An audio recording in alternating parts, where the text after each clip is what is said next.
ನಮಸ್ಕಾರ ಸ್ನೇಹಿತರೆ, ಈಗಾಗಲೇ second P U C result ಬಂದಿದೆ. ಈಗ ನಿಮ್ಮ ತಲೆಯಲ್ಲಿ ಇರೋದು ಒಂದೇ ಪ್ರಶ್ನೆ, ಅಂದರೆ ಮುಂದೆ ಏನು ಮಾಡಬೇಕು ಅಂತ. ಕನ್ಫ್ಯೂಷನ್ ಮತ್ತು ಟೆನ್ಷನ್ ಇದು ತುಂಬ ಕಾಮನ್ ಆಗಿರುತ್ತೆ.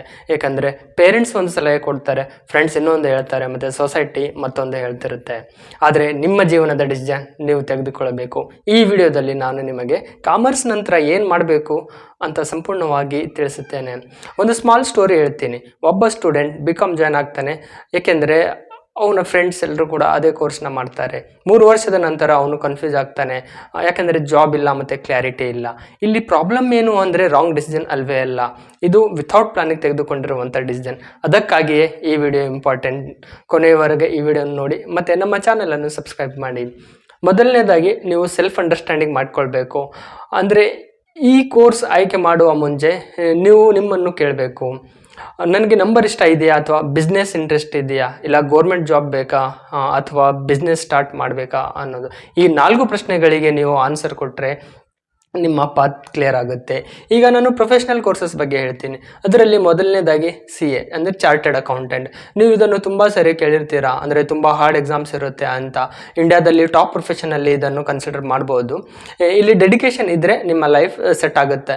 ಯಾಕಂದರೆ ಇದು ಹೈಲಿ ಸ್ಯಾಲ್ರಿ ಪೇಯ್ಡ್ ಇರುತ್ತೆ ಇಲ್ಲಿ, ಮತ್ತು ತುಂಬ ರೆಸ್ಪೆಕ್ಟ್ ಕೂಡ ಇಲ್ಲಿ ಸಿಗುತ್ತೆ. ಇದು ನೆಕ್ಸ್ಟ್ ಬಿಟ್ಟರೆ CS ಅಂದರೆ ಕಂಪ್ನಿ ಸೆಕ್ರೆಟರಿ. ಇಲ್ಲಿ ಕಂಪ್ನೀಸ್ ಲೀಗಲ್ ಮ್ಯಾಟರ್ನ ಹ್ಯಾಂಡಲ್ ಮಾಡ್ತಾರೆ. ಇದನ್ನು ಮಾಡಿದರೆ ನಿಮಗೆ ಕಾರ್ಪೊರೇಟ್ ಜಾಬ್ಸ್ ಮತ್ತು ಲೀಗಲ್ ಮತ್ತು ಕಾಮರ್ಸ್ ಕಾಂಬಿನೇಷನ್ ಟೈಪಲ್ಲಿ ಜಾಬ್ನಲ್ಲಿ ನಿಮಗೆ ಸಕ್ಸಸ್ ಕಾಣ್ಬೋದು. ನೆಕ್ಸ್ಟ್ CMA ಅಂದರೆ ಕಾಸ್ಟ್ ಮ್ಯಾನೇಜ್ಮೆಂಟ್ ಅಕೌಂಟೆಂಟ್ ಅಂತ.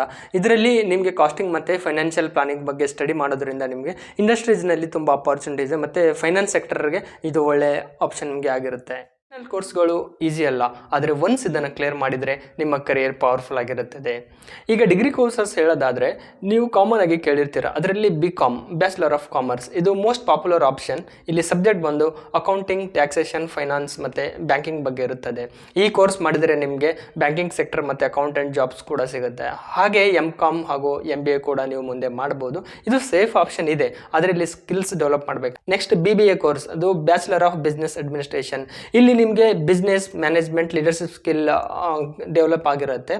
ಹಾಗಾಗಿ HR ಮತ್ತು ಮಾರ್ಕೆಟಿಂಗ್ ಮ್ಯಾನೇಜ್ಮೆಂಟ್ ಜಾಬ್ಸ್ ಕೂಡ ಸಿಗುತ್ತೆ. ಇದು MBA ಮಾಡೋದಕ್ಕೆ ಬೆಸ್ಟ್ ಬೇಸ್ ಅಂತಾನು ಹೇಳ್ಬೋದು. ನೆಕ್ಸ್ಟ್ BMS ಅಥವಾ BBM, ಇಲ್ಲಿ ಮ್ಯಾನೇಜ್ಮೆಂಟ್ ಮತ್ತು ಕಾರ್ಪೊರೇಟ್ ಫೀಲ್ಡ್ಗೆ ಇದನ್ನು ನಿಮ್ಮನ್ನ ಪ್ರಿಪೇರ್ ಮಾಡುತ್ತೆ, ಮತ್ತು ಎಂಟರ್ಪ್ರಿನರ್ಸ್ಗೆ ಇದು ಒಳ್ಳೆ ಯೂಸ್ಫುಲ್ ಕೋರ್ಸ್ ಅಂತಾನು ಹೇಳ್ಬೋದು. ನೆಕ್ಸ್ಟ್ ನೋಡೋದಾದರೆ ನ್ಯೂ ಏಜ್ ಕೋರ್ಸಸ್. ಇಲ್ಲಿ ನಿಮಗೆ ಡಿಜಿಟಲ್ ಮಾರ್ಕೆಟಿಂಗ್, ಡೇಟಾ ಅನಾಲಿಟಿಕ್ಸ್ ಮತ್ತು ಕಾಮರ್ಸ್ ಮತ್ತು ಸ್ಟಾರ್ಟಪ್ನಂಥ ಕರಿಯರ್ ಆಪ್ಷನ್ಸ್ ಕೂಡ ನೀವು ಚೂಸ್ ಮಾಡ್ಬೋದು. ನೆಕ್ಸ್ಟ್ ನೋಡೋದಾದ್ರೆ ಗೌರ್ಮೆಂಟ್ ಜಾಬ್. ಇಲ್ಲಿ ಸ್ಟೇಬಲ್ ಲೈಫ್ ಬೇಕು ಅಂದರೆ ಬ್ಯಾಂಕಿಂಗ್ ಎಕ್ಸಾಮ್ಸ್, UPSC, KPSC ಅಥವಾ SSC ಇಂತಹ ಎಕ್ಸಾಮ್ಸನ್ನು ಕ್ಲಿಯರ್ ಮಾಡಬೇಕು. ಆದರೆ ಇಲ್ಲಿ ತುಂಬ ಕಾಂಪಿಟೇಷನ್ ಇದೆ, ಕನ್ಸಿಸ್ಟೆಂಟ್ ಆಗಿ ಪ್ರಿಪ್ರೇಷನ್ ಮಾಡಬೇಕಾಗುತ್ತೆ. ನಿಮಗೆ ಕೋರ್ಸ್ ಮಾತ್ರ ಸಾಕಾಗೋದಿಲ್ಲ, ಸ್ಕಿಲ್ ಡೆವಲಪ್ಮೆಂಟು ತುಂಬ ಮುಖ್ಯವಾಗಿರುತ್ತದೆ. ಅದರಲ್ಲಿ communication skills, English speaking, computer knowledge ಮತ್ತು ಪ್ರಾಕ್ಟಿಕಲ್ ಎಕ್ಸ್ಪೀರಿಯನ್ಸ್, ನೆಟ್ವರ್ಕಿಂಗ್ ಇಂಥ ಡಿಗ್ರಿ ಜೊತೆ ನೀವು ಸ್ಕಿಲ್ಸ್ ಏನಾದರೂ ಡೆವಲಪ್ ಮಾಡಿದ್ರೆ ನಿಮಗೆ ಸಕ್ಸಸ್ ಖಂಡಿತವಾಗಿ ಸಿಗುತ್ತೆ. ಸ್ಟೂಡೆಂಟ್ಸ್ ಮಾಡೋ ಮಿಸ್ಟೇಕ್ಸ್ ಏನಂದರೆ ಫ್ರೆಂಡ್ಸ್ ನೋಡಿ ಕೋರ್ಸ್ ಆಯ್ಕೆ ಮಾಡೋದು, ಮತ್ತು ಪೇರೆಂಟ್ಸ್ ಪ್ರೆಷರ್ಗೆ ಒಳಪಟ್ಟು ಕೋರ್ಸ್ ಆಯ್ಕೆ ಮಾಡೋದು, ಈಜಿ ಕೋರ್ಸ್ ಯಾವುದಿದೆ ಅದನ್ನು ಆಯ್ಕೆ ಮಾಡೋದು. ಹೀಗಾಗಿ ಸ್ಕಿಲ್ಸ್ನ ಇಗ್ನೋರ್ ಮಾಡಿಬಿಡ್ತಾರೆ. ಆದರೆ ನೀವು ಸಕ್ಸಸ್ ಆಗಬೇಕಾದ್ರೆ ಇಲ್ಲಿ ನೀವು ಸ್ಕಿಲ್ಸ್ನ ಇಗ್ನೋರ್ ಮಾಡಬಾರ್ದು. ಹಾಗಾಗಿ ಈ ಕಾಮನ್ ಆಗಿರುವಂಥ ಮಿಸ್ಟೇಕ್ಸ್ನ ನೀವು ಅವಾಯ್ಡ್ ಮಾಡಬೇಕಾಗುತ್ತೆ. ಒಂದು ಮಾತು ನೆನ್ಪಿಟ್ಕೊಳ್ಳಿ, ಕೋರ್ಸ್ ನಿಮ್ಮ ಫ್ಯೂಚರನ್ನು ಡಿಫೈನ್ ಮಾಡೋದಿಲ್ಲ, ನಿಮ್ಮ ಎಫರ್ಟ್ಸ್ ನಿಮ್ಮ ಫ್ಯೂಚರನ್ನು ಡಿಫೈನ್ ಮಾಡುತ್ತದೆ. ಹಾಗಾಗಿ ನಿಮಗೆ ಬೇಕಾಗಿರುವಂಥ ಕೋರ್ಸನ್ನು ನೀವು ಆಯ್ಕೆ ಮಾಡಿ ಅಂತ ಹೇಳುತ್ತಾ, ಈ ನನ್ನ ವಿಡಿಯೋ ನಿಮಗೆ ಇಷ್ಟ ಆಗಿದರೆ ಇದನ್ನು ಲೈಕ್ ಮಾಡಿ, ಇಷ್ಟ ಆಗಿಲ್ಲ ಅಂದರೆ ಡಿಸ್ಲೈಕ್ ಮಾಡಿ, ಮತ್ತು ನಮ್ಮ ಚಾನಲನ್ನು ಸಬ್ಸ್ಕ್ರೈಬ್ ಮಾಡಿ. ಧನ್ಯವಾದಗಳು.